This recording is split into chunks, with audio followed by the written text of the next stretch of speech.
All right, let's get into it. 38 years ago, Donald Trump sat across from a British journalist and said something that every serious strategist in Washington should have written down and never forgotten. He said, "One bullet shot at one of our men or ships and I do a number on Kharg Island. I go in and I take it. No security clearance, no classified briefings, no years in the Pentagon. Just a man who understood leverage, understood geography, and understood that Iran's entire strategic position rested on a single point of failure." That was 1988. Yesterday, CENTCOM executed it. Every military installation on Kharg Island, missile sites, mining operations, military command facilities, every defensive structure the IRGC had built on the island that processes 90% of Iran's crude oil exports gone, not degraded, not suppressed, destroyed, completely and simultaneously. And in the same breath, the same statement, Trump attached a conditional that every oil analyst, every Gulf state energy minister, and every IRGC planner understood without translation. If Iran interferes with free passage through the Strait of Hormuz, the decision to spare the oil infrastructure itself will be reconsidered. Read that sentence carefully. That is not diplomacy. That is a targeting sequence with a trigger condition attached. Now, before I tell you what comes next, and something significant is coming, you need to understand what Kharg Island actually is, because the media keeps calling it a strategic asset, and that phrase tells you nothing about why this matters. Kharg Island does not produce oil. The oil does not come from the island itself.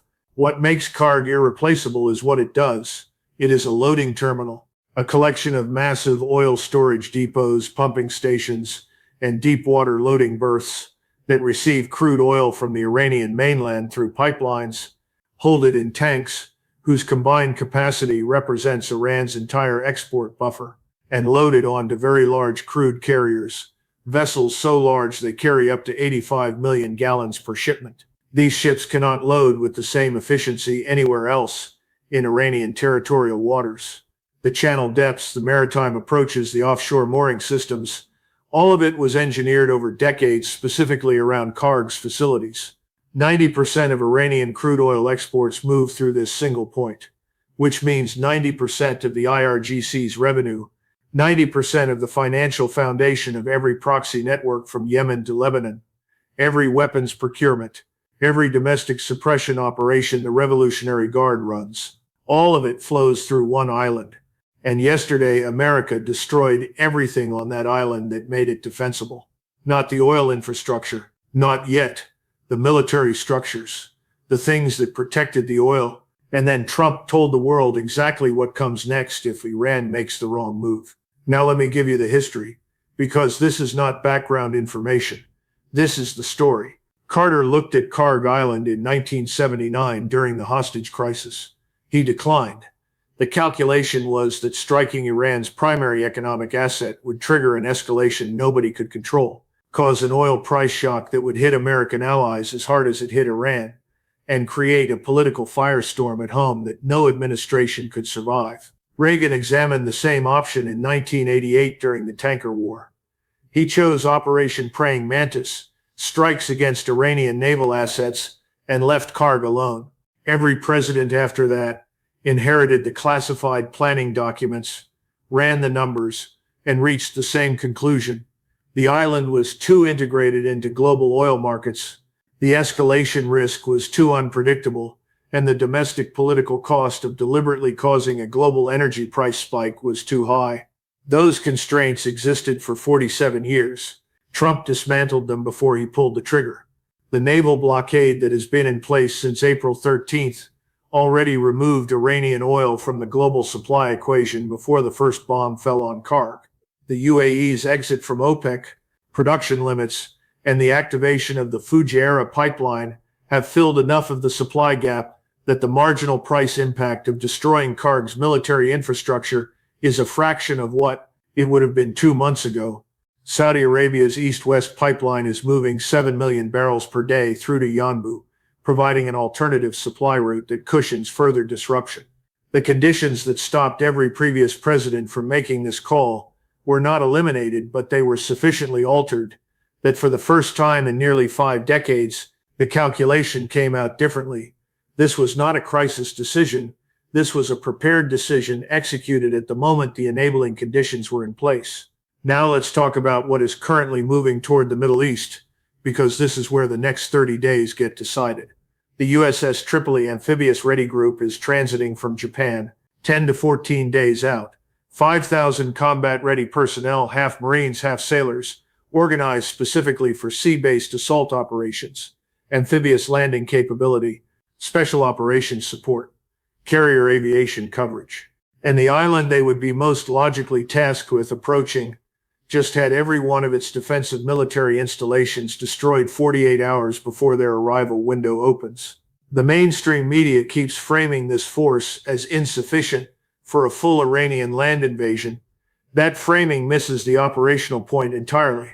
Nobody is planning to invade Iran.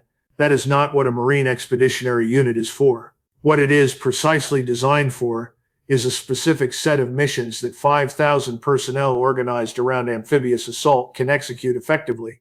And the most obvious of those missions, given everything that just happened, is Kharg Island itself. Think about the operational geometry. The island's defenses are gone. The IRGC personnel remaining on it have had their defensive capability fundamentally degraded. A Marine force arrives from the sea with air cover with the element of surprise on timing and approach vector against a target that can no longer fire back with the systems that were supposed to make any amphibious approach suicidal. This is not speculation about capability. A Marine Expeditionary Unit is trained and equipped for exactly this kind of operation against a target whose air defense infrastructure has been suppressed by preceding strikes. When Trump was asked directly whether he was considering taking the island, he did not deny it. He performed strategic ambiguity. And anyone who has watched how this man communicates about operations that are already in the planning pipeline knows exactly what that particular cadence sounds like. But there is a second mission possibility that the Defense Secretary pointed toward at the May 16th press conference, and this one has even larger consequences. Hagseth was asked about the 440 kilograms of highly enriched uranium that Iran currently holds across at least 2 known locations. His answer was the most operationally significant statement any American defense secretary has made about Iran's nuclear material in the history of this conflict. He said the mission from the beginning has been to deny Iran nuclear weapons. He said options are retained across the full spectrum to ensure that outcome. And then he said this: "We have options up to and including taking them. Up to and including taking them." The B-2 strikes of Operation Midnight Hammer targeted Iran's enrichment facilities, the infrastructure needed to process additional uranium to weapons-grade levels. Those strikes were successful, but the enriched material that already existed survived because it was distributed across hardened storage locations. Destroying the factories does not solve the problem if the product is already sitting in the warehouse. Iran's negotiating position throughout this conflict has been to retain a portion of its enriched stockpile as a condition of any agreement. The administration's stated core objective has been complete denial. Those two positions cannot both be satisfied simultaneously. Taking physical control of that material, not destroying it in place, not negotiating it away, actually securing it and removing it, requires ground forces that can get in, establish a perimeter, manage highly enriched uranium with the specific handling protocols that material demands, and extract it to a controlled location before a counterattack can be organized. A Marine Expeditionary Unit with special operations support is precisely the force structure capable of executing that mission inside the time-distance window that exists before Iranian conventional and proxy forces can mount an effective response. That is why Hagseth phrased his answer the way he did. Not we will negotiate, not we will destroy the facilities around it. Options up to and including. Every person in that room understood what those words meant. Now let me tell you what the press conference on May 16th actually communicated about the state of Iranian command and control, because this is something the cable networks completely missed. Hagseth said that Mojtaba Khamenei, the man effectively running Iran's military decision-making, is wounded, likely disfigured and in hiding. He put out a written statement with no voice recording and no video. Think about that. Iran has cameras. Iran has recording equipment. A supreme leader who releases a written statement instead of appearing on camera is a supreme leader whose physical appearance would undermine the psychological function of the communication rather than serve it. The written format is not modesty. It is concealment of a condition that cannot be shown publicly without destroying the image of strength the statement is trying to project. Hagseth did not speak about this diplomatically. He used the word rats. At a formal Pentagon press conference, the Secretary of Defense of the United States used the word rats to describe the Iranian leadership. That language is not accidental. It is calibrated. It is designed to communicate to every IRGC officer monitoring American public statements that Washington views the current Iranian command structure with contempt, not caution. That is a specific psychological operation delivered at the precise moment when the Iranian chain of command is at its most fragile. General Kane's summary of the first 13 days of operations is the record against which everything now needs to be measured. In 13 days, Army ATAC-MS missiles, land-based ballistic missiles designed for ground targets, were used to sink multiple Iranian naval vessels, including a submarine. That has never happened in the history of naval warfare. A land-based precision missile system sinking a submarine is a capability demonstration that Iranian naval planners had not included in their threat models because it had never been demonstrated before. Iranian submarines operating in the Gulf were supposed to be offensive threats to American surface ships. They were not supposed to be targets of systems fired from land. The fact that one has already been sunk with ATAC-EMS changes the operational calculus for every submarine commander still in Iranian service. The Ghadir-class mini-submarines the IRGC announced this week as invisible guardians of the Strait are not invisible to a force that has already demonstrated this capability, and the commanders of those submarines know it. Iran's response to the Kharg strikes follows the same pattern we have seen throughout this conflict, threatening retaliation against Gulf energy infrastructure while executing whatever degraded version of that retaliation their remaining inventory permits. They have been hitting refineries in Saudi Arabia, Qatar, Bahrain, but the development that most clearly reveals the condition of Iranian strategic thinking right now is the strikes on Oman. Oman hosts no American military bases.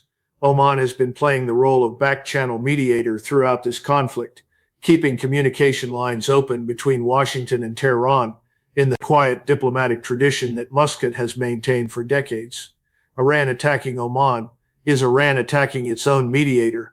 It is the IRGC deciding that demonstrating willingness to strike any target regardless of diplomatic relationship is worth more than preserving the one communication channel that might produce a negotiated exit from a conflict they are currently losing on every measurable dimension.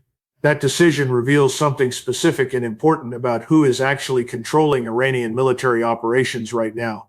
A unified command making rational cost-benefit calculations does not strike the country providing its best diplomatic off-ramp at the moment, when that off-ramp is the primary mechanism keeping a Marine Expeditionary Unit from being ordered to take Kharg Island. A fragmented command structure, individual IRGC commanders operating on institutional survival logic rather than coherent, strategic direction from the top, is exactly the kind of organization that attacks Oman. It is the behavior of a military that has lost the organizational capacity to distinguish between tactical assertiveness and strategic self-destruction. Hagseth noted the trend line explicitly: every day fewer Iranian missile launches, every day fewer Iranian drone launches. The IRGC entered this conflict with significant ballistic missile inventories, fast attack boat fleets, a distributed coastal defense architecture, and drone stockpiles measured in thousands. Those inventories are being consumed faster than the blockade-impaired supply chain can replace them. The Kharg Island strikes, which destroyed missile sites on the island, accelerate that attrition at the precise moment when Iranian strike frequency is already declining. Removing the launch capacity that would have been used to defend against any amphibious approach to the island is not incidental targeting. It is operational preparation for the next phase. Let me bring this back to 1988 for a moment, because the biographical dimension here matters less than what it tells us about the strategic logic. Trump's calculation 38 years ago was simple. Iran's leverage over the United States derived from American dependence on the Strait and Iranian willingness to threaten it. Eliminate the asset that funded the leverage. Kharg Island, and you eliminate the leverage. That analysis was produced by a man with no classified access and no military background. It has since been confirmed by every serious strategic assessment of the Persian Gulf conducted by people with all of those advantages. The reason it was never executed was not because the logic was wrong. It was because the enabling conditions, the supply alternatives, the prior degradation of Iranian defenses, a blockade removing Iranian oil from global markets before the strike did not exist. They exist now, and the man who identified the target in 1988 directed the strike yesterday. The operational picture on May 16th is the picture of a conflict that has moved from its deterrence and blockade phase into something the Defense Secretary described without ambiguity as a next phase with no quarter and no mercy. The Kharg strikes destroyed military installations and specifically spared oil infrastructure with a conditional warning that the oil infrastructure becomes the next target if Iranian interference with Strait Passage continues. That conditionality is not a diplomatic formulation. It is a targeting authorization sequence written in plain English and delivered publicly, so there is no room for miscalculation about what it means. Military installations first, oil infrastructure second. Conditionally. The sequence has a logic every relevant party understands, and destroying Kharg's oil loading infrastructure, the depots, the pumping stations, the loading berths, the offshore mooring systems, is not the same category of action as destroying missile sites. Missile sites can be rebuilt in months. The oil loading infrastructure at Kharg represents decades of engineering investment. Destroying it is a permanent alteration of Iranian oil export capacity, whose economic consequences would extend for years beyond any ceasefire. Iranian economic officials have already described in private what reconstruction would require. The number is a decade. The nuclear stockpile is the final variable underneath everything else, and Hagseth addressed it on May 16th with less ambiguity than any previous administration has managed. 440 kilograms of highly enriched uranium across at least 2 locations. Not destroyed by Operation Midnight Hammer, which hit the enrichment facilities, not the material already enriched. Not surrendered in negotiations because Iran's position has been to retain a portion as a condition of any deal. The administration's stated mission is complete denial. The force to potentially execute a physical seizure option is 11 to 13 days from the theater.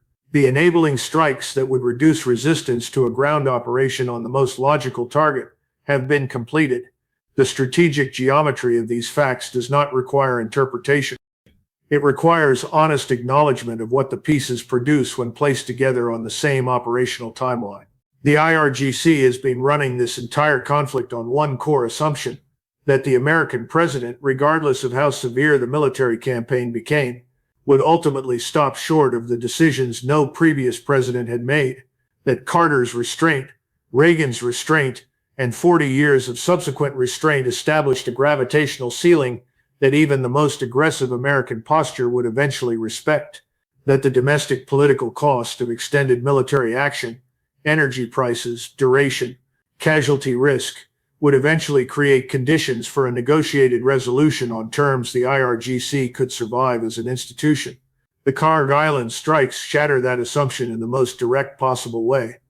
The one action that Carter examined and declined, that Reagan examined and set aside, that has sat in classified planning annexes for 47 years as the option too consequential for any administration to authorize. It happened yesterday. CENTCOM executed it, not as a limited punitive strike, but as a comprehensive destruction of every military installation on the island, handling 90% of Iranian crude exports, followed by a conditional warning about the oil infrastructure itself, followed by an amphibious ready group with a 10 to 14-day transit time. The assumption that this president will stop short of the hardest decisions has been operationally refuted. The invisible guardians of the strait are submarines moving at 7 knots in waters where ATAC-MS have already sunk a submarine. The financial lifeline whose defenses were supposed to make it untouchable is now an undefended terminal. The enriched uranium the IRGC refused to surrender is in known locations with marine amphibious capability less than 2 weeks out. The regime built its entire strategic theory on the belief that the hardest option would never be taken. The hardest option was taken yesterday, and the man who described it in a book tour interview 38 years ago was the one who gave the order.